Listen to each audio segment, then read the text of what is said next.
Buenas tardes, mi nombre es Manuel Antonio Pineda Suárez, estudiante de primer semestre de licenciatura en Biología de la Universidad de Santo Tomás. En esta oportunidad le hablaré de la teoría de la evolución planteada por Jean-Baptiste Lemaitre y Charles Darwin. Jean-Baptiste Lemaitre fue un naturalista francés.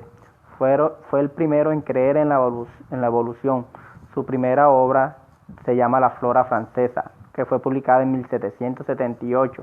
Planteó la primera teoría de evolución, creador de la primera subdivisión de los invertebrados. Dicha subdivisión la veremos a continuación en un mapa conceptual.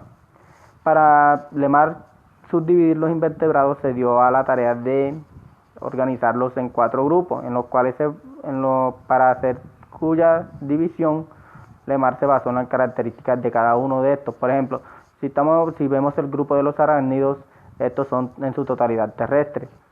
Pueden haber algunos que tengan veneno, que sean venenosos, y otros no. Vemos el grupo de los insectos, que en su mayoría son aéreos. Vemos el grupo de los crustáceos, que tienen las características de vivir en el mar y también en la tierra. Tenemos el grupo de los equinodermos, que estos sí, su hábitat natural solamente es el mar. Para esta subdivisión, como lo dije anteriormente, Lemaitre tuvo en cuenta cada una de las características de los integrantes de los respectivos grupos. En uno de sus apuntes, Lemaitre dijo dos frases que son muy verdaderas. Una de ellas fue: el uso y desuso de órganos provoca la adaptación. ¿Qué nos quiere decir Lemaitre con esto? Que si una persona deja de desarrollar uno de sus órganos o uno de sus sentidos, con el tiempo puede perderse.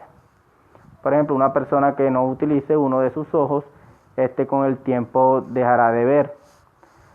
Y si una persona desarrolla mucho, por ejemplo, su sentido del oído, lo pone mucho en práctica, llega a desarrollar habilidades increíbles en o ir a distancias muy largas, a sonidos muy bajos, ser percibido por él. También nos dijo que las características adquiridas son heredadas. ¿Qué nos quiere decir con esto Lemaitre? Que si una persona fue delgada en sus inicios y después trabajó en el gimnasio y ganó mucha masa corporal, sus futuras generaciones o sus herederos genéticos tienen la posibilidad de salir con masa muscular y no como era este ser en un comienzo, que era delgado. Charles Darwin, naturalista inglés, autor del libro El origen de las especies, publicado en 1859, el cual originó muchos problemas en la época, puesto que era una época gobernada por la Iglesia Católica y que todos los planteamientos que se tenían que ver con la religión.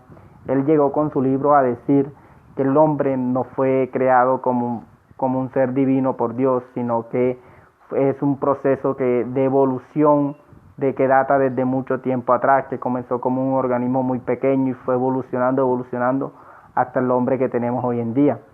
Recibe el título de padre actual de la evolución. El número de especies, nos dice Darwin, que es la cantidad de individuos de una especie. Después nos dice que hay un cambio en descendencia. ¿Qué nos quiere decir con el cambio de descendencia? Si lo vemos con el ejemplo de los ratones negros y los ratones café, que en su mayoría primero existían ratones negros, después café, pero que está en un hábitat donde los ratones negros tenían mayor camuflaje a la hora de ser percibidos o vistos por sus depredadores.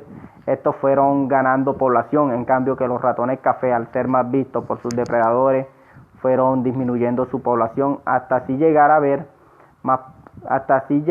la edad de reproducción. En la edad de reproducción ya existían más ratones negros que café, y al existir más ratones negros, valga la redundancia, hubo más probabilidades de existir una raza de ratones negros. Esto también tiene mucha relación con la selección natural, de la cual hablaremos ahorita en un momento.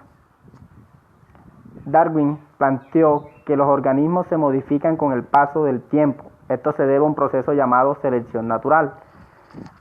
La selección natural no es más que la presión que ejerce el medio sobre el individuo y no el individuo sobre el medio, donde estos deben adaptarse para poder sobrevivir y aparearse.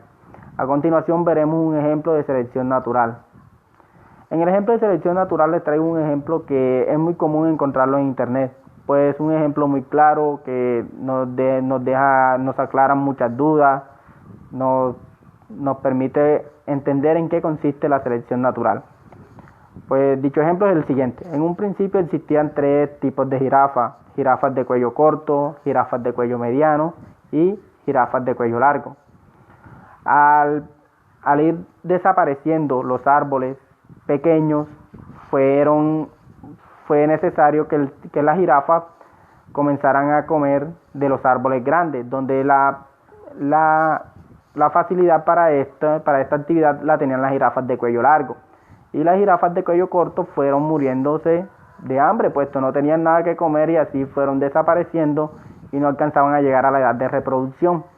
Y al llegar a la edad de reproducción, más jirafas de cuello largo, por ende todas las descendencias de ahí en adelante ya serían jirafas de cuello largo, valga la redundancia.